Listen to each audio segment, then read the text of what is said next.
എന്നോട് ഒരാൾ ചോദിച്ചിട്ടുണ്ട് കുമ്പസാര രഹസ്യം മാം എങ്ങനെ അറിഞ്ഞു എന്ന്. അത് ഡീറ്റെയിൽ പറയണില്ല. പാസ്റ്റ് ലൈഫ് എടുത്തപ്പോൾ ഞാൻ ആളോട് ഇങ്ങനെ കുറച്ച് കാര്യങ്ങൾ പറഞ്ഞു. അപ്പോൾ പുള്ളിക്കാരി എന്നോട് ചോദിച്ചൊരു കാര്യമാണ് കുമ്പസാര രഹസ്യം മാം എങ്ങനെ അറിഞ്ഞു എന്ന്. അപ്പോൾ അവിടെ മാത്രം പറഞ്ഞിരുന്ന കാര്യമാണ് പുള്ളിക്കാരി എന്നോട് പറയാതെ പറഞ്ഞിട്ടില്ലായിരുന്നു. ഞാൻ അങ്ങോട്ട് ചോദിക്കുന്നത് ഡീറ്റെയിൽ സഹിതം ആ വിഷ്വൽ ഞാൻ കണ്ടതാണ്. അതങ്ങോട്ട് പറഞ്ഞപ്പോൾ പുള്ളിക്കാരി സ്റ്റക്കായിരുന്നു പോയി. എൻ്റെ അടുത്ത് തിരിച്ച് ചോദിച്ചൊരു ഡയലോഗാണ്. അപ്പോൾ അങ്ങനെ ഇതായിട്ടുണ്ട്, അങ്ങനെ കാണുന്നതുണ്ട്.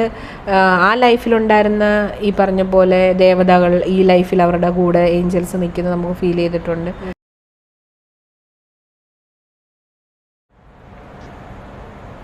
ഒരുപാട് ഹീലേഴ്സ് പ്രത്യേകിച്ച് ഇങ്ങനെ പാസ്റ്റ് ലൈഫ് എടുക്കുന്നവർ, ഞാൻ നേരത്തെയൊക്കെ സംസാരിച്ചിട്ടുള്ളപ്പോൾ പറഞ്ഞിട്ടുള്ളതാണ്, ചിലരുടെ ഒന്നും അവർക്ക് ആക്സസ് ചെയ്യാൻ പറ്റുന്നില്ല. അതായത് പാസ്റ്റ് ലൈഫ് എടുക്കുമ്പോൾ അവർ സബ് കോൺഷ്യസ് മൈൻഡ് വിട്ടുകൊടുക്കാത്തത് കൊണ്ടോ അല്ലെങ്കിൽ റെസിസ്റ്റ് ചെയ്യുന്ന പോലെ ഒന്ന് പിടിച്ചു നിന്നിട്ട് അവർക്ക് അവരുടെ നിന്ന് ആക്സസ് ചെയ്ത് അവരുടെ പാസ്റ്റ് ലൈഫ് എന്താണെന്ന് അറിയാൻ പറ്റാണ്ട് പോകുന്നൊരവസ്ഥയുണ്ട്. ചിലരുടെ ഈസിലി ആക്സസിബിളാണ്, പെട്ടെന്ന് തന്നെ കണ്ടെത്താൻ പറ്റും അല്ലെങ്കിൽ അത് കാണാൻ പറ്റും എന്നുള്ളതാണ്. അപ്പോൾ അവർ ഹീലിങ്ങിലേക്ക് പെട്ടെന്ന് കിടക്കുകയും മാറ്റം നമുക്ക് കാണാൻ സാധിക്കുകയൊക്കെ ചെയ്യുന്നുണ്ട്. അപ്പോൾ അങ്ങനെയുള്ള അനുഭവങ്ങൾ ഉണ്ടായിട്ടുണ്ടാവുമല്ലോ. ഇപ്പോൾ നമ്മളിപ്പം മാം പറഞ്ഞു ഓൺലൈനായിട്ടാണ് ചെയ്യുന്നതെന്ന് പറയുമ്പോഴത്തേക്കും അപ്പുറത്തിരിക്കുന്ന വ്യക്തി അവരുടെ ആ ഒരു അവസ്ഥ എന്താണെന്നുള്ളത് നമുക്ക് എനർജി ലെവലിൽ റീഡ് ചെയ്യാൻ പറ്റുന്നുണ്ട്. ചിലപ്പം പാസ്റ്റ് ലൈഫ് എടുക്കുമ്പോഴത്തേക്ക് അവർ അപ്പം തന്നെ ചിലപ്പോൾ ഹീലിംഗ് നടക്കുന്നതായിട്ട് കണ്ടിട്ടുണ്ട്. ചിലരുടെ കിട്ടാണ്ടേയും ബുദ്ധിമുട്ട് വന്നിട്ടുണ്ടാവും. അങ്ങനെയുള്ള കേസസിനെ പറ്റി ഒന്ന് പറയാമോ? കിട്ടാതെ ബുദ്ധിമുട്ട് ആ ഒരു സിറ്റുവേഷനിലേക്ക് ബേസിക്കലി ഞാൻ കൊണ്ടുവന്നെത്തിക്കില്ല. ഇല്ല, കാരണം എന്ന് വെച്ച് കഴിഞ്ഞാൽ ഞാൻ ആദ്യം തന്നെ പാസ്റ്റ് ലൈഫ് എടുക്കുന്നതിന് മുമ്പ് ഞാൻ അവരോട് ഇതിൻ്റെ കാര്യങ്ങളെല്ലാം പറഞ്ഞു കൊടുക്കും, പ്രോസസ്സ് പറഞ്ഞു കൊടുക്കും. നമ്മൾ 4 മണിക്കൂറോളം ഇങ്ങനെ മെഡിറ്റേഷൻ മോഡിൽ പോകേണ്ടതാണ്. ഞാൻ ഇന്ന പാസ്റ്റ് ലൈഫിൽ എനിക്ക് പറ്റുന്ന ഈ കാണുന്ന ഒരു പാസ്റ്റ് ലൈഫാണ് എടുക്കുന്നതെങ്കിൽ ഒരു 4-5 പാസ്റ്റ് ലൈഫായിരിക്കും ഞാൻ സാധാരണ എടുക്കുന്നത്. എല്ലാ പാസ്റ്റ് ലൈഫുകളും നമുക്ക് ചെയ്യാൻ പറ്റണം എന്നില്ല. ഒരേ ഒരു സ്ട്രെച്ചിൽ എല്ലാ പാസ്റ്റ് ലൈഫ് നമുക്ക് ഒരു സോളിന് ഒരുപാട് പാസ്റ്റ് ലൈഫുകൾ കാണുമല്ലോ. ഈ ബ്ലോക്ക് വരുന്ന എവിടെയാണെന്ന് വെച്ച് കഴിഞ്ഞാൽ ഒന്നാമത്തെ കാര്യം, ചില ആൾക്കാർക്ക് വേറൊരാളുടെ പാസ്റ്റ് ലൈഫ് എടുത്ത് തരുമോ എന്ന് ചോദിച്ചു വരുന്ന കേസുകളുണ്ട്. ചോദിക്കും നമ്മളുടെ അടുത്ത്. അങ്ങനെയുണ്ട്. അത് നമുക്ക് ആക്സസ് ചെയ്യാൻ പറ്റത്തില്ല. ഇപ്പോൾ ചേച്ചിയുടെ പാസ്റ്റ് ലൈഫ് എനിക്ക് ആക്സസ് ചെയ്യണമെങ്കിൽ ചേച്ചിയുടെ പെർമിഷൻ വേണം. ഓക്കെ, അപ്പോൾ അതില്ലാതെ ചെയ്യുമ്പോൾ ഒരു ബ്ലോക്ക് വരും. ഇപ്പോൾ എൻ്റെ അടുത്ത് വന്നിട്ട് എന്നെ പരീക്ഷിക്കാനിരിക്കുന്നത് പോലെ നിങ്ങളെന്നാൽ പാസ്റ്റ് ലൈഫ് എടുക്കുക, എന്നാൽ ഞാനിത് ഓപ്പൺ ആക്കി തരില്ല, ഞാൻ അവിടെ ഒരു എന്താ പറയുക റെസ്ട്രിക്ഷൻ വെക്കുകയാണ്, ഒരു ബ്ലോക്ക് സൃഷ്ടിച്ച് വെച്ച് കഴിഞ്ഞാൽ അങ്ങനെയുള്ളവർക്കും അത് ബുദ്ധിമുട്ടാണ്. അവരത് മെൻ്റൽ ബ്ലോക്ക് ഇടുന്നത് കൊണ്ടാണ്. പിന്നെ 3 വെച്ച് കഴിഞ്ഞാൽ റേക്കി അല്ലെങ്കിൽ അങ്ങനെയുള്ള എനർജി ത്രൂ പാസ് ചെയ്യുന്ന ആൾക്കാർക്ക് അങ്ങനെ അത്ര ബ്ലോക്ക് വരില്ല. കാർഡ് ടാരോ മാത്രം വെച്ച് ചെയ്യുമ്പോഴായിരിക്കും ചിലപ്പോൾ നമുക്ക് അത് ആക്സസ് ചെയ്യാൻ പറ്റാതെ വരുന്നത്. അറിയില്ല, എനിക്ക് തോന്നുന്നു ആകാശിക് റെക്കോർഡിൽ അങ്ങനെ പലർക്കെല്ലാം നമ്മൾ 3-4 സിറ്റിങ്ങിൽ പോയെങ്കിൽ മാത്രമേ പാസ്റ്റ് ലൈഫ് കിട്ടാറുള്ളൂ, ചില ആൾക്കാരുടെ ഇത് കാണാൻ പറ്റില്ല. പക്ഷെ ഞാൻ ആകാശിക് റെക്കോർഡ് അല്ല പറയണേ, റേക്കിയിൽ എനിക്ക് ഞാൻ ചെയ്യുന്ന മെത്തേഡിൽ എനിക്ക് അങ്ങനെ കുഴപ്പമില്ല. റേക്കി വെച്ചിട്ട് എങ്ങനെയാണ് അത് പാസ്റ്റ് ലൈഫ് റേക്കി വെച്ചിട്ടെന്ന് പറഞ്ഞു കഴിഞ്ഞാൽ നമുക്ക് റേക്കിക്ക് ടൈം സ്പേസ് ബാരിയർ ഇല്ല. അപ്പം നമ്മൾ ആ energy body, sub conscious body, ഇപ്പോൾ ചേച്ചിയുടെ sub conscious mind, sub conscious body അല്ല, സബ് കോൺഷ്യസ് മൈൻഡിൽ ചേച്ചിയുടെ പാസ്റ്റ് ലൈഫുകളും ചേച്ചിയുടെ കർമ്മ എല്ലാം ഉണ്ട് ആ സബ് കോൺഷ്യസ് മൈൻഡിൽ. അപ്പോൾ അത് നമുക്ക് റേക്കി ത്രൂ ചാനലൈസ് ചെയ്യാൻ പറ്റും.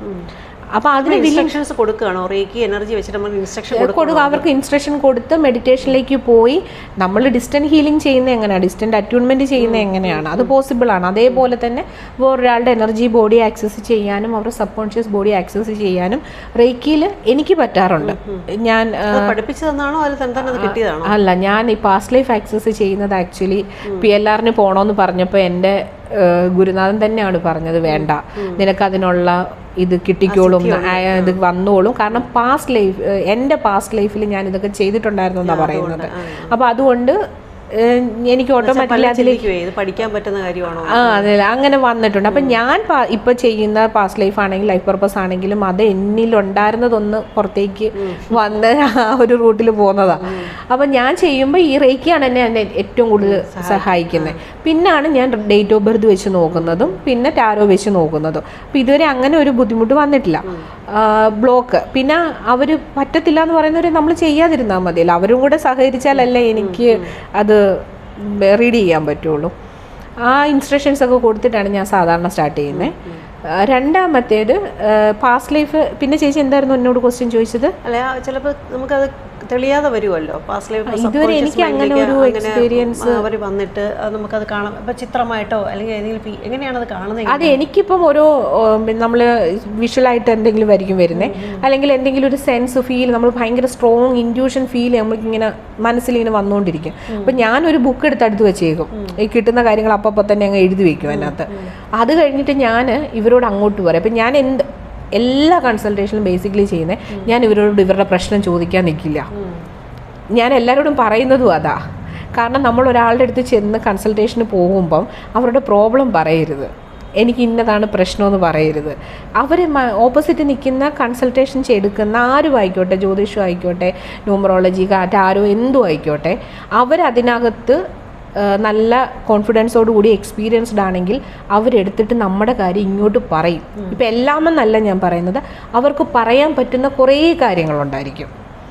അപ്പം എനിക്കെല്ലാം പാസ്റ്റ് ലൈഫ് ആണെങ്കിലും ലൈഫ് പർപ്പസ് ആണെങ്കിലും കൺസൾട്ടേഷൻ ആണെങ്കിലും എല്ലാം എനിക്ക് പുതിയ പുതിയ എക്സ്പീരിയൻസ് ആണ്. അപ്പം ഞാൻ അവരോട് പറയും, നിങ്ങൾ കൺസൾട്ടേഷൻ എടുക്കുന്നുണ്ടെങ്കിൽ നിങ്ങളുടെ ഒരു കാര്യങ്ങളും ഞാൻ പറയുന്ന ഡീറ്റെയിൽസ് മാത്രം എനിക്ക് കറക്റ്റായിട്ട് തന്നാൽ മതി.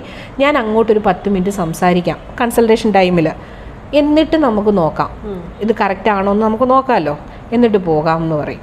അപ്പോൾ പാസ്റ്റ് ലൈഫും അങ്ങനെയാണ്. ഞാൻ എഴുതി വെച്ചിരിക്കുന്ന കാര്യങ്ങളെല്ലാം അവരോട് അങ്ങോട്ട് പറയും. അപ്പോൾ അവർക്ക് അതിൻ്റെ എക്സ്പീരിയൻസ് ഉണ്ടാവും ഈ ലൈഫിൽ.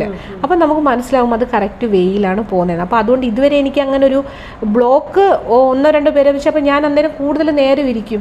എന്നാൽ സ്ട്രെയിനാണ് നമുക്ക് അന്നേരം ഈ എനർജി പാസ് ചെയ്തെടുക്കണം. അപ്പം ഫീൽ അതായത് നമുക്ക് ഈ പറഞ്ഞത് ശരിയാണ്, നമുക്ക് ചിലത് ആക്സസ് ചെയ്ത് കിട്ടില്ല. അത് എന്തുകൊണ്ടാണ്? ഇവരുടെ സബ് കോൺഷ്യസ് മൈൻഡ് ഇതായിട്ട് ബ്ലോക്ക് ആയിട്ടിരിക്കുകയാണ്. അല്ലെങ്കിൽ ഇവർ കോൺഷ്യസിൽ ഒരു ചെറിയ മയക്കത്തിലേക്ക് പോകണം. ഇവരതിലേക്ക് പോവാതിരിക്കുമ്പോൾ നമുക്ക് കോൺഷ്യസ് മൈൻഡ് ഉണർന്നിരിക്കുമ്പോഴാണ് ഈ ബുദ്ധിമുട്ട് വരുന്നത്, ചുരുക്കി പറഞ്ഞാൽ. അപ്പം നമുക്ക് കൂടുതൽ സ്ട്രെയിൻ എടുക്കും. ഈ 4 മണിക്കൂർ എന്നുള്ളത് ഒരു 6 മണിക്കൂറൊക്കെ അങ്ങ് പോകും. അപ്പോൾ റീഡ് ചെയ്യുന്ന ആൾക്ക് ഭയങ്കര ബുദ്ധിമുട്ട് കഴിയുമ്പോഴത്തേനും നമ്മൾ ഭയങ്കരമായിട്ട് അങ്ങ് എനർജി ലോസ് ആയിട്ടായിരിക്കും വരുന്നത്. കാരണം അത്രയും എനർജി ഇത് ചെയ്യുന്നതല്ലേ. അത് അങ്ങനെ വന്നിട്ടുണ്ട്, എനിക്ക് കിട്ടാതിരുന്നിട്ടില്ല. പക്ഷെ ആ ആള് ടൈം കൂടുതൽ എടുത്തിട്ടുണ്ട്. എനർജി കുറച്ച് ലോസ് ആകും. പിന്നെ അത് കഴിഞ്ഞ് നമ്മുടെ കയ്യിൽ തന്നെ ഉണ്ടല്ലോ അതിൻ്റെ ഉള്ള പരിഹാരം. അപ്പോൾ പിന്നെ ഞാൻ എന്തെങ്കിലും ഒരു സോൾട്ട് വാട്ടർ ബാത്ത് ചെയ്യും, അപ്പം തന്നെ ചെയ്യും. പിന്നെ എനർജി വെച്ച് ഞാൻ റെസ്റ്റ് എടുക്കും, എനർജി ഹീലിംഗ് ചെയ്യും. അങ്ങനെയൊക്കെ അതങ്ങ് മാറും, അങ്ങനെ റെഡിയാക്കും. അങ്ങനെ ഈ പാസ്റ്റ് ലൈഫ് എടുക്കുന്ന സമയത്ത് അവർ ചെയ്യുന്ന പ്രൊഫഷനോടൊപ്പം തന്നെ ചിലപ്പോൾ ഏതെങ്കിലും എൻഡൈറ്റീസ് അല്ലെങ്കിൽ ഏതെങ്കിലും പ്രാർത്ഥനകളോ ഏതെങ്കിലും രീതിയിൽ ഉള്ള ആചാരങ്ങളോ ഒക്കെ നടത്തിപ്പോയി അതുമൊക്കെ ബാധിച്ചായിട്ട് അങ്ങനെ എന്തെങ്കിലുമൊക്കെ കണ്ടുണ്ടോ? ഒരു നെഗറ്റീവ് അങ്ങനെ അവരെ നെഗറ്റീവ് ആചാരമായിട്ടല്ല, ഞാൻ കർമ്മയിലാണ് കൂടുതലും എപ്പോഴും ഫോക്കസ് ചെയ്തിട്ടുള്ളത്. അപ്പം പല പാസ്റ്റ് ലൈഫിൽ ബ്ലാക്ക് മാജിക് ചെയ്തിട്ടുള്ള ആൾക്കാരെ കണ്ടിട്ടുണ്ട്. അവർ ഈ ലൈഫിലൊക്കെ നല്ല വ്യക്തികളായിരിക്കും, നല്ല ദാനധർമ്മങ്ങളൊക്കെ ചെയ്തിരിക്കുന്ന ആൾക്കാരാണ്. പക്ഷെ പാസ്റ്റ് ലൈഫിൽ അവർക്ക് ഇത്രയും ഒരുപാട് പ്രശ്നങ്ങളിലൂടെ വന്നിട്ടുണ്ടായിരിക്കാം. എനിക്കൊരു പാസ്റ്റ് ലൈഫ് എടുത്ത സമയത്ത് എനിക്ക് തലയ്ക്കടി കിട്ടിയിട്ട് പോലെ ഫീൽ ചെയ്തിട്ടുണ്ട്. ഞാൻ ഞാനിങ്ങനെ ആഞ്ഞുപോയി. പിന്നീട് ഞാൻ ആ പുള്ളിക്കാരിയുടെ അടുത്ത് ചോദിച്ചു, എനിക്ക് തലയ്ക്ക് അടി കിട്ടിയ പോലായിരുന്നു, എന്തോ ഒരു ഭാരം വന്നടിക്കുന്ന പോലെ തോന്നി. അപ്പോഴാണ് അറിയുന്നത് പുള്ളിക്കാരിക്ക് ഓൾറെഡി ഇവിടെ സ്കള്ളിൽ സർജറി കഴിഞ്ഞിട്ടുണ്ട്, തലവേദന ഇതൊക്കെ ആയിട്ട് ഓൾറെഡി അതിൻ്റെ ഇതുണ്ട്. അപ്പോൾ ഇവരുടെ പാസ്റ്റ് ലൈഫിൽ അടി കിട്ടിയിട്ടാണ് പുള്ളിക്കാരി മരിക്കുന്നത്. പാസ്റ്റ് ലൈഫ് ആക്സസ് ചെയ്യുന്ന സമയത്താണ് അത്. ഞാൻ ചോദിച്ചു, ഇതൊക്കെ റിയൽ കേസുകളുള്ളതാണ്. അവരെല്ലാം സ്റ്റുഡൻസുമാണ് എൻ്റെ. കൂടുതലും ആൾക്കാർ ഇപ്പോൾ റേക്കിലേക്കൊക്കെ വന്നു കഴിയുമ്പോഴത് സ്റ്റുഡൻസ് ആവുമല്ലോ, അങ്ങനെ വന്നിട്ടുണ്ട്. എന്നോട് ഒരാൾ ചോദിച്ചിട്ടുണ്ട്, കുമ്പസാര രഹസ്യം മാം എങ്ങനെ അറിഞ്ഞു എന്ന്. അത് ഡീറ്റെയിൽ പറയണില്ല. പാസ്റ്റ് ലൈഫ് എടുത്തപ്പോൾ ഞാൻ ആളോട് ഇങ്ങനെ കുറച്ച് കാര്യങ്ങൾ പറഞ്ഞു. അപ്പോൾ പുള്ളിക്കാരി എന്നോട് ചോദിച്ചൊരു കാര്യമാണ്, കുമ്പസാര രഹസ്യം മാമ എങ്ങനെ അറിഞ്ഞു എന്ന്. അപ്പോൾ അവിടെ മാത്രം പറഞ്ഞിരുന്ന കാര്യമാണ് പുള്ളിക്കാരി എന്നോട് പറയാതെ പറഞ്ഞിട്ടില്ലായിരുന്നു. ഞാൻ അങ്ങോട്ട് ചോദിക്കുന്നത് ഡീറ്റെയിൽസ് സഹിതം ആ വിഷ്വൽ ഞാൻ കണ്ടതാണ്. അതങ്ങോട്ട് പറഞ്ഞപ്പോൾ പുള്ളിക്കാരി സ്റ്റക്കായിരുന്നു പോയി. എൻ്റെ അടുത്ത് തിരിച്ച് ചോദിച്ചൊരു ഡയലോഗാണ്. അപ്പോൾ അങ്ങനെ ഇതായിട്ടുണ്ട്, അങ്ങനെ കാണുന്നതുണ്ട്. ആ ലൈഫിലുണ്ടായിരുന്ന ഈ പറഞ്ഞ പോലെ ദേവതകൾ ഈ ലൈഫിൽ അവരുടെ കൂടെ ഏഞ്ചൽസ് നിൽക്കുന്നത് നമുക്ക് ഫീൽ ചെയ്തിട്ടുണ്ട്. അങ്ങനെ പല കാര്യങ്ങളും കാണാറുണ്ട്, കാണാൻ പറ്റും. ഇങ്ങനെയൊക്കെ കുറേ കാര്യങ്ങൾ കണ്ടിട്ടുണ്ട്. അപ്പം കർമ്മദോഷങ്ങൾ ഒരുപാട് കണ്ടിട്ടുണ്ട്. അപ്പോൾ ഇതിൽ ഏറ്റവും ശക്തിയേറിയ അല്ലെങ്കിൽ ഏറ്റവും വലിയ ദോഷമായിട്ട് തോന്നിയിട്ടുള്ള എന്താണ്? കുഞ്ഞു കുട്ടികളെ കൊന്ന ഒരു 8 വയസ്സ് പ്രായമുള്ളൊരു കുട്ടിയുടെ ഒരു മർഡറിന് കാരണമായ ഒരു പാസ്റ്റ് ലൈഫ് ഞാൻ എടുത്തിട്ടുണ്ട്. അത് ഈ ലൈഫിൽ ആൾക്ക് ഭയങ്കര പ്രശ്നം. കുട്ടികളും ഇല്ല, കുട്ടികളെ വേദനിപ്പിച്ചത് പിന്നെ അത് കുഞ്ഞുങ്ങൾ, അത് 10 വയസ്സിന് താഴെയുള്ളൊരു പെൺകുട്ടീനെയാണ്. അപ്പോൾ അത് കണ്ടപ്പം അത് ഞാൻ കണ്ടിട്ട് ഇങ്ങനെ ചോദിച്ചപ്പോഴാണ് അറിയുന്നത് ഈ ലൈഫിൽ പുള്ളിക്കാരന് കുട്ടികളില്ല, പിന്നെ ഫാമിലി ലൈഫ് സ്പോയിൽഡാണ്, ജനറ്റിക് കുറച്ച് ഇഷ്യൂസ് ഉണ്ട്. ഈ പറഞ്ഞ കാര്യം പുള്ളിക്കാരനോട് വേറെ ആരൊക്കെയോ പറഞ്ഞിട്ടുമുണ്ട്. പിന്നെ ചേച്ചി ചോദിച്ച പോലെ ഇങ്ങനെ പല ചൈതന്യങ്ങൾ പലപ്പോഴും ചിലരുടെ ഫീൽ ചെയ്തിട്ടുണ്ട്. അപ്പോൾ അങ്ങനെ നമുക്ക് ആ പ്രസൻസ് ഇങ്ങനെ ഫീൽ ചെയ്യുന്ന സമയത്ത് ഞാൻ ചോദിച്ചിട്ടുണ്ട്, ഇന്ന ഇത് എന്തോ ഇങ്ങനെ എനിക്ക് ഫീൽ ചെയ്തിട്ടുമ്പോൾ അവർ ഈ ലൈഫിൽ ഭയങ്കരമായിട്ട് ആരാധനയുള്ളതാണ്. ഒരു ആളെ പിന്നെ പാസ്റ്റ് ലൈഫ് ആക്സസ് ചെയ്തപ്പോൾ എനിക്ക് ഭയങ്കരമായിട്ട് പോപ്പപ്പായിട്ട് വരുമായിരുന്നു നാഗ ശിവ എനർജി 2 സൈഡിൽ. അത് പുറത്തുള്ള ഒരാളാണ്, മീൻസ് മലയാളിയാണ്, ദുബായിലായിരുന്നു. അപ്പോൾ പുള്ളിക്കാരൻ്റെ ഇത് പാസ്റ്റ് ലൈഫ് എടുത്ത സമയത്താണ് ഞാനിങ്ങനെ ചോദിച്ചപ്പോഴാണ് പറഞ്ഞത് ആൾ ഈ ലൈഫിൽ അതിനെ ഏറ്റവും കൂടുതൽ പിന്നെ ആരാധിക്കുന്ന വിശ്വസിക്കുന്ന ആളാണ്. ആ പുള്ളിക്കാരൻ്റെ റിച്വൽസ് എല്ലാം അത് ബേസ്ഡ് ആയിട്ടാണെന്ന് പറഞ്ഞു. അപ്പോൾ അതും പാസ്റ്റ് ലൈഫിൽ നിന്ന് ആൾക്ക് കണക്ട് ചെയ്ത് വന്നിട്ടുണ്ട്, ഈ ലൈഫിലും ഉണ്ടത് അങ്ങോട്ട് ചോദിച്ചപ്പോൾ പറഞ്ഞിട്ട്. അങ്ങനെയുള്ളത് വന്നിട്ടുണ്ട്. ചില ആൾക്കാർക്ക് പാസ്റ്റ് ലൈഫ്, ഇപ്പോൾ എല്ലാം അങ്ങ് പാസ്റ്റ് ലൈഫ് ആവണമെന്നില്ല. ചില റിലേഷൻഷിപ്സ്, എനിക്ക് ഈ റീസെൻ്റ്ലി ഞാനൊരു കൺസൾട്ടേഷൻ എടുത്തു. പുള്ളിക്കാരി എന്നെ വിളിച്ചിട്ട് പറഞ്ഞു 11 വർഷമായിട്ട് ആളെ മൈൻഡിൽ ഡിസ്റ്റർബ് ചെയ്യുന്ന ഒരു ഇഷ്യൂ ആണ് ഒരു വ്യക്തി. മാം എനിക്ക് അറിയത്തില്ല എന്താണെന്ന്, പക്ഷേ ഈ മൈൻഡിൽ വന്ന് ഡിസ്റ്റർബ് ചെയ്യുന്ന, ഓർമ്മകളിൽ ഡിസ്റ്റർബ് ചെയ്യുന്ന വ്യക്തിയെ ഈ കുട്ടിക്ക് ഇഷ്ടമല്ല. ഈ യൂട്യൂബിലൊക്കെ പല വീഡിയോസും ഈ ട്വിൻ ഫ്ലെയിമിനെ കുറിച്ചിട്ടും സോൾമേറ്റിനെ കുറിച്ചൊക്കെ കണ്ടിട്ട് ഇത് വിചാരിച്ചു വെച്ചിരിക്കുക ട്വിൻ ഫ്ലെയിം ആണെന്ന്, അത് ട്രിഗർ ചെയ്യുന്നതാണെന്ന്. ഉറക്കമില്ലാതെ 11 വർഷമായിട്ട് ആ ഒരു മെൻ്റൽ പ്രഷറിൽ വന്നിട്ടാണ് ലാസ്റ്റ് എന്ന പോലെ എൻ്റെ അടുത്ത് വന്ന് കൺസൾട്ടേഷൻ എടുക്കുന്നത്. അപ്പം ഞാൻ സജസ്റ്റ് ചെയ്തു ഈ പറഞ്ഞ നമ്മുടെ പാസ്റ്റ് ലൈഫ്, കാരണം ഞാൻ എല്ലാവർക്കും പാസ്റ്റ് ലൈഫ് അങ്ങനെ സജസ്റ്റ് ചെയ്യാറില്ല. ആ പാസ്റ്റ് ലൈഫ് എടുത്തു നോക്കിയപ്പം ഒരു പാസ്റ്റ് ലൈഫിലും ഈ കുട്ടിയുമായിട്ട് ഈ ആൾക്ക് കണക്ഷൻ ഇല്ല, എനിക്ക് കാണാനേ പറ്റുന്നില്ല. ഒരാളുമായിട്ട് ഈ പറഞ്ഞ വ്യക്തിയുമായിട്ട് ഞാൻ കണ്ട പാസ്റ്റ് ലൈഫിൽ ഒന്നും തന്നെ ഈ കുട്ടിക്ക് ആളുമായിട്ട് കണക്ഷൻ ഇല്ല. അപ്പോൾ ഞാൻ കൺസൾട്ടേഷൻ കഴിഞ്ഞിട്ട് പറഞ്ഞു, മോളെ ഇത് നിനക്ക് പാസ്റ്റ് ലൈഫ് കണക്ഷൻ അല്ല എടാ, ഞാൻ കാണുന്നില്ല. കാണാത്ത കാര്യം ഞാൻ എങ്ങനെയാണ് പറയുന്നത്, എനിക്ക് കാണാൻ പറ്റുന്നു, കണ്ടിട്ടില്ല ഞാൻ. നിനക്ക് ട്രോമയുണ്ടോ, ചൈൽഡ്ഹുഡ് ട്രോമയുണ്ടോ എന്ന് ചോദിച്ചു. അപ്പോൾ എന്നോട് പറഞ്ഞു ഉണ്ട് മാം. അതായത് ഈ കുട്ടിയുടെ ഫാദർ ഈ സെയിം പേഴ്സണാലിറ്റിയാണ്, ഈ കണ്ട 11 വർഷം ഈ മൈൻഡിൽ വന്ന് ഡിസ്റ്റർബ് ചെയ്ത ആളുടെ സെയിം പേഴ്സണാലിറ്റിയാണ് അച്ഛനിൽ നിന്ന് നല്ല ചൈൽഡ്ഹുഡ് ട്രോമ കിട്ടിയിട്ടുണ്ട്. ടോക്സിക് പേരൻറ്റിങ് ആയിരുന്നു, ഫാദറായിരുന്നു. അപ്പോൾ എങ്ങനെയാണ് പരിഹാരം കണ്ടെത്തിയത്? അതാ പറയുന്നത് വെച്ചാൽ ഞാൻ അവളോട് സംസാരിച്ചു. അവിടെ എനിക്ക് വേറെ റേക്കി ഹീലിങ്ങോ ഒന്നും അല്ല ഞാൻ അവിടെ പിന്നെ ചെയ്തത്. അവളോട് കുറച്ച് നേരം സംസാരിച്ച് റിയാലിറ്റി പറഞ്ഞു കൊടുത്തു. അതായത് അവൾക്ക് ട്രോമയായിട്ടിരുന്ന ഒരു വ്യക്തി അല്ലെങ്കിൽ ആളുടെ സെയിം പേഴ്സണാലിറ്റി ഉള്ള അല്ലെങ്കിൽ ക്യാരക്ടർ ഉള്ള ഒരാളെ അവൾ അഡൽട്ടായപ്പോൾ കണ്ടു. ആ ആളിൽ നിന്ന് അവൾക്കൊരു മോശം അനുഭവം, അതായത് വേറെ രീതിയിലൊന്നും അല്ല, പക്ഷെ ആ ഒരു നോട്ടം പോലും അവൾക്ക് ഇഷ്ടപ്പെടുന്നില്ല. അപ്പോൾ ഇവളുടെ ചൈൽഡ്ഹുഡ് ട്രോമയാണ് അവിടെ ട്രിഗർ ആയത്, അല്ലാതെ ഈ വ്യക്തി പാസ്റ്റ് ലൈഫിൽ നിന്ന് വന്നതല്ല. കൺസൾട്ടേഷൻ അവൾക്കത് മനസ്സിലായി, ഈ വ്യക്തിയുമായിട്ടൊരു റിലേഷൻഷിപ്പ് അവൾക്കില്ല, ഈ വ്യക്തി അവളുടെ ആരുമല്ല, പക്ഷേ ഇവളുടെ ചൈൽഡ്ഹുഡ് ട്രോമയാണ് ഇവളെ ട്രിഗർ ചെയ്തേ, അത് മാത്രമാണെന്ന് അറിഞ്ഞതോടുകൂടി ആൾക്ക് ആശ്വാസമായി. അതൊരു തിരിച്ചറിവ് മതിയായിരുന്നു. ആ ഒരു കൗൺസിലിംഗ് അവിടെയാണ് എനിക്ക് സൈക്കോളജി കൗൺസിലിംഗ് ഒന്നും ചെയ്തില്ല, സൈക്കോളജി കൗൺസിലിംഗ് മാത്രമാണ് ഞാൻ അവിടെ ചെയ്തത്. അതോടുകൂടി ആള് ഹാപ്പി ആയിട്ട് ഒരുപാട് താങ്ക്സ് പറഞ്ഞിട്ട് ഇല്ല, അവൾ ഓക്കെ ആയി. ആള് മൈൻഡിൽ നിന്ന് പോയി. ആൾ ഇത്രയും നാൾ വിചാരിച്ചത് പാസ്റ്റ് ലൈഫാണ്, ട്വിൻ ഫ്ലെയിം ആണ്, എന്തോ കണക്ഷൻ ഉണ്ട്, അപ്പോൾ കർമ്മ ക്ലിയർ ചെയ്യണം എന്നൊക്കെ കരുതിയിരിക്കുകയായിരുന്നു. അതങ്ങനെയും വരാറുണ്ട്. എല്ലാം അങ്ങ് നമുക്ക് പാസ്റ്റ് ലൈഫ് ഇതായിട്ട് വരില്ല. ഈ റേക്കി എനർജി ഉപയോഗിച്ചുകൊണ്ട്, പിന്നെ അതുകൂടാതെ തന്നെ നേരത്തെ പറഞ്ഞ പോലെ ട്രയാങ്കിൾ രീതിയിൽ പല കാര്യങ്ങളും കൂടെ ഇൻക്ലൂഡ് ചെയ്തുകൊണ്ട്, പല മോഡാലിറ്റീസും കൂടെ ഇൻക്ലൂഡ് ചെയ്തിട്ട് ഒരുപാട് റിലേഷൻഷിപ്പ് പ്രോബ്ലംസ്, അതല്ലെങ്കിൽ ഹെൽത്ത് ഇഷ്യൂസിനുള്ള കാര്യങ്ങൾ, അതല്ലെങ്കിൽ അവിടുത്തെ ട്രോമാസ്, ഇതെല്ലാം ഹീൽ ചെയ്ത് പോരുന്നുണ്ട്. അപ്പം ഈ റിലേഷൻഷിപ്പ് എന്ന് പറയുമ്പം ഹസ്ബൻഡ് വൈഫ് റിലേഷൻ ആയിരിക്കും, അല്ലെങ്കിൽ ഫാമിലി മെമ്പേഴ്സ് റിലേഷൻ, മക്കളുമായിട്ടുള്ളത് ഒക്കെ ആയിരിക്കുമല്ലോ. അത് ഏത് രീതിയിലാണ്, അപ്പം ഒരു വ്യക്തി ആവശ്യപ്പെട്ട് വരുമ്പോഴായിരിക്കുമല്ലോ ആ വ്യക്തിക്ക് ഹീൽ ചെയ്യുമ്പോഴാണ് ഈ പ്രശ്നങ്ങൾ മാറിക്കിട്ടുന്നത്. അങ്ങനെ ആ വ്യക്തിക്ക് ചെയ്താണോ പോരുന്നത്, ഒരു വ്യക്തിക്കായിട്ടാണോ അതോ കുടുംബത്തിനായിട്ടാണോ ചെയ്തു പോരുന്നത്? അത് അവർ ഇപ്പോൾ ആദ്യമായിട്ട് ഇപ്പോൾ കൺസൾട്ടേഷൻ അല്ലെങ്കിൽ എന്ത് കാര്യത്തിനാണ് വരുന്നതെന്നുണ്ടെങ്കിൽ ഞാൻ കൺസൾട്ടേഷൻ ആണോ അതോ ഹീലിംഗ് ആണോ പഠിക്കുകയാണോ എന്നുള്ളത് ഞാൻ അവർക്ക് എന്താണ് ആവശ്യം വരുന്നത് ഞാൻ തന്നെയാണ് അവർ പറഞ്ഞു കൊടുക്കും, ഇന്നതാണ് സജസ്റ്റ് ചെയ്ത് കൊടുക്കും. കാരണം കോൾസ് വിളിക്കുന്നതും മെസ്സേജ് അയക്കുന്നതൊക്കെ ഞാൻ തന്നെയാണ് അറ്റൻഡ് ചെയ്യുന്നത്. അപ്പോൾ നമുക്കത് ഇല്ല, ഞാൻ ആരെയും ആ കേസിൽ വെച്ചിട്ടില്ല. കാരണം എന്ന് വെച്ച് കഴിഞ്ഞാൽ ഈ ഒരു സിറ്റുവേഷനിൽ എന്നെ വിളിക്കുന്നവർക്ക് എന്താണ് ആവശ്യം എന്നുള്ളത് ഞാൻ തന്നെ അവരോട് സംസാരിച്ചെങ്കിൽ മാത്രമേ അറിയാൻ പറ്റുള്ളൂ. അപ്പോൾ അതുകൊണ്ട് കേട്ട് കഴിയുമ്പോൾ നമുക്ക് മനസ്സിലാവും. ഇനിയിപ്പോൾ കൺസൾട്ടേഷൻ ആണെന്നുണ്ടെങ്കിൽ അവരോട് ഞാൻ പറയും കൺസൾട്ടേഷൻ്റെ ഡീറ്റെയിൽസ് അയച്ചു കൊടുത്തിട്ട് എന്തായാലും പ്രീ ബുക്കിംഗ് ചെയ്ത് അവർ വെയിറ്റ് ചെയ്യേണ്ടതായിട്ട് വരും. അപ്പോൾ അത് കൺസൾട്ടേഷൻ അങ്ങനെയാണ്.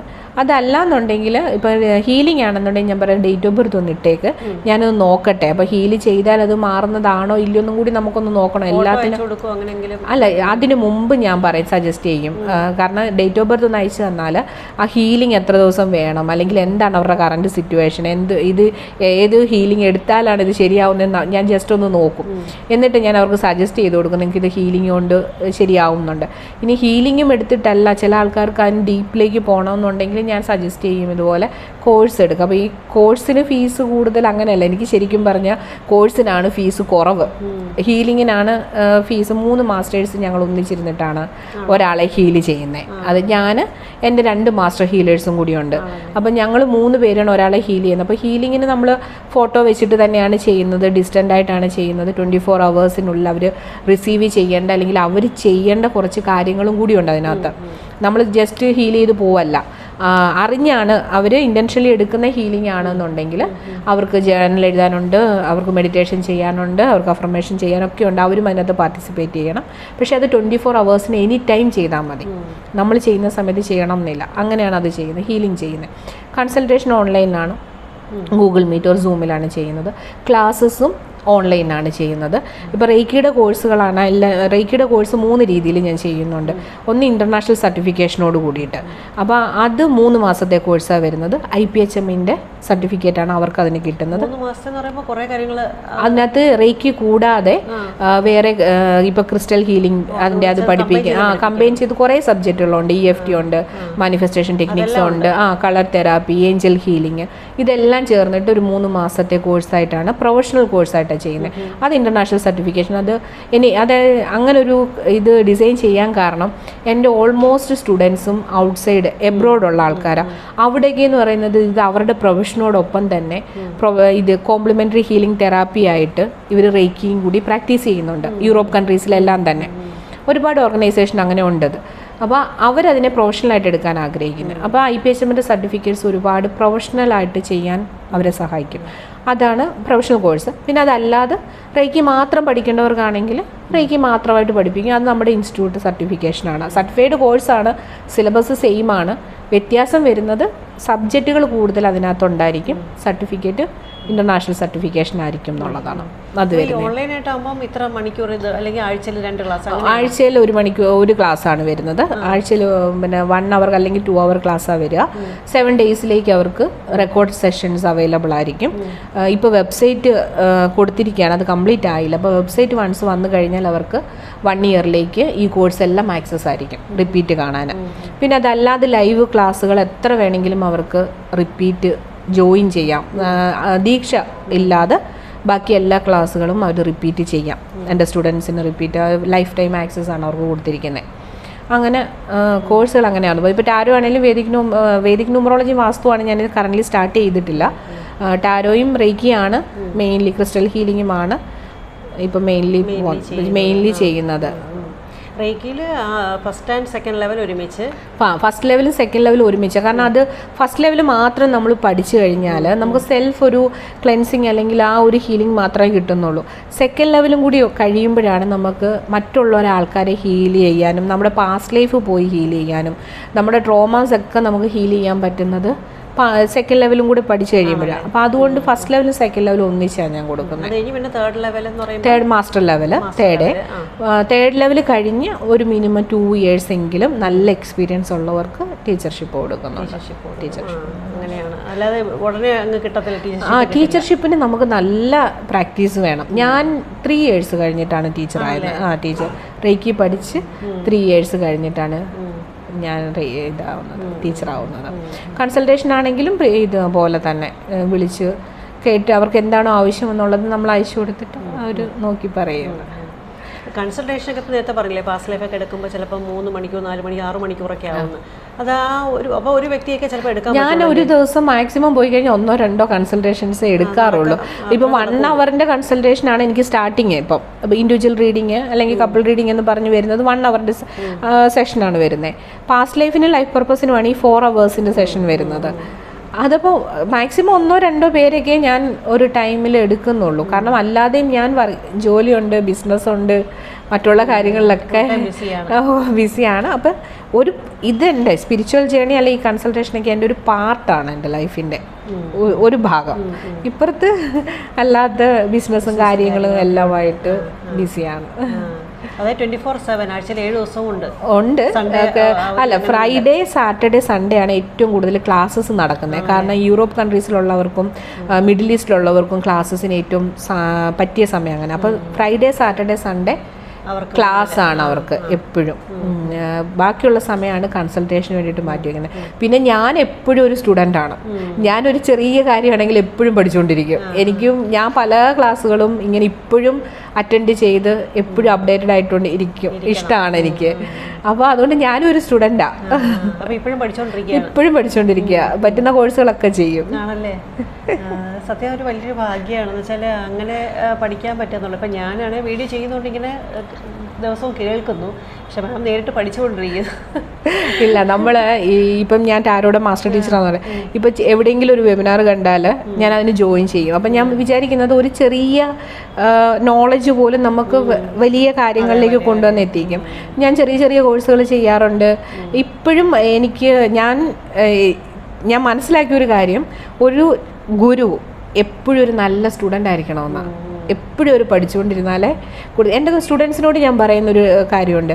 ഞാൻ എൻ്റെ 100% നിങ്ങൾക്ക് തരുന്നത്, പക്ഷെ അത് നിങ്ങൾക്ക് 10% ആവുന്നുള്ളൂ.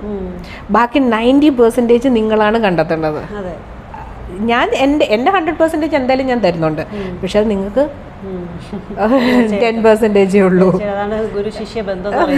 അതെ, പക്ഷെ അവരെ വേറൊരു ഗുരുവാക്കി എടുക്കുകയാണല്ലോ എൻ്റെ ഗുരു അതാണ് ചെയ്തത്. അപ്പോൾ അതുപോലെ തന്നെ ശ്രീദേവി മാം എപ്പോഴും പറയുന്നൊരു കാര്യമുണ്ട്, നിരഞ്ജന ആരെ പഠിപ്പിക്കണമെന്നും നിരഞ്ജന ആരെ കൺസൾട്ട് ചെയ്യണം എന്നുള്ളത് റേക്കിയുടെ യൂണിവേഴ്സിൻ്റെ തീരുമാനമാണ്. അത് ഞാൻ ഭയങ്കരമായിട്ട് വിശ്വസിക്കുന്ന ഒരാളാണ്. അപ്പോൾ അങ്ങനെ എന്നിലേക്ക് എത്തുന്നവരെ അതിലേക്ക് എത്തിക്കണം എന്നുള്ളത് എന്നെ കൊണ്ട് പറ്റുന്ന രീതിയിൽ ഞാൻ ചെയ്യാറുണ്ട്. അപ്പോൾ നമ്മുടെ പ്രേക്ഷകരെ ഒരു നീണ്ട എന്താ പറയുന്നത് കുറേ വിശേഷങ്ങളും വർത്തമാനങ്ങളും കാര്യങ്ങളും ഒക്കെ കേട്ട് കഴിഞ്ഞു. ശരിക്കും അവരിപ്പോൾ ചിന്തിക്കുന്നുണ്ടാവും, ഇപ്പോൾ ഏത് ചെയ്യണം, പാസ്റ്റ് ലൈഫിലേക്ക് പോകണോ, ടാരോ റീഡിങ്ങിലേക്ക് പോകണോ? അപ്പോൾ ഇതെല്ലാം കമ്പൈൻ ചെയ്യുന്നൊരു വ്യക്തിയാണ് നിങ്ങൾക്ക് കിട്ടിയിരിക്കുന്നത്. അപ്പോൾ നേരത്തെ എന്നോട് പറഞ്ഞ പോലെ 10,000-10,000 വ്യക്തികളിൽ കൂടുതൽ ആൾക്കാരെ കൺസൾട്ടേഷനൊക്കെ കഴിഞ്ഞു. ഇനിയും പഠിച്ചുകൊണ്ടിരിക്കുന്ന ഒരു ഗുരു എന്നുള്ളതിനേക്കാൾ കൂടുതൽ ശിഷ്യയും കൂടെയാണ്. പിന്നെ വേറെ ബിസിനസ്സും കാര്യങ്ങളൊക്കെ തുടങ്ങിയിട്ടുണ്ട്. അപ്പം ബാംഗ്ലൂരിൽ നിന്ന് ഇവിടം വരെ വീഡിയോയ്ക്ക് വേണ്ടിയിട്ട് എത്തിയിട്ടുണ്ട്. പിന്നെ നാളെ ഒരു ചടങ്ങും കൂടെ ഉണ്ട്, ഒരു അവാർഡ് ഫംഗ്ഷനും കൂടെ ഉണ്ട്. അത് അറ്റൻഡ് ചെയ്ത് അവാർഡൊക്കെ വാങ്ങിച്ചാണ് തിരിച്ച് ബാംഗ്ലൂരിലേക്ക് പോകുന്നത്. അപ്പം ഇനിയുള്ള ഭാവി അങ്ങോട്ടുള്ള ഹീലിങ്സും കാര്യങ്ങളും പഠിത്തങ്ങളും അനുഭവങ്ങളും ഒക്കെ ഇനിയും ഒരുപാട് ഉണ്ടാവട്ടെ. എന്നാലല്ലേ നമുക്ക് ഇതുപോലുള്ള കാര്യങ്ങൾ ഇവിടെ വന്ന് ഷെയർ ചെയ്യാനും നമ്മുടെ പ്രേക്ഷകർക്ക് കേൾക്കാനും ഒക്കെ സാധിക്കുകയുള്ളൂ. ഒരുപാട് പേരിലേക്ക് ഹീലിങ്സ് എത്തട്ടെ എന്ന് പ്രാർത്ഥിക്കുന്നു. അപ്പം ഇവിടം വരെ എത്തിച്ചേർന്നതിനും നമ്മളോട് ഇത്തരം വിശേഷങ്ങൾ പങ്കുവച്ചതിനും ഒരുപാട് നന്ദി. എല്ലാ വിശ്വാസം നേരുന്നു. സ്നേഹത്തോടെ പ്രേക്ഷകർക്കും ഇത്ര നേരം സ്നേഹത്തോടെ കണ്ടിരുന്ന ക്ഷമയോടുകൂടി കണ്ടിരുന്ന പ്രേക്ഷകർക്ക് നന്ദി, നമസ്കാരം. Thank you.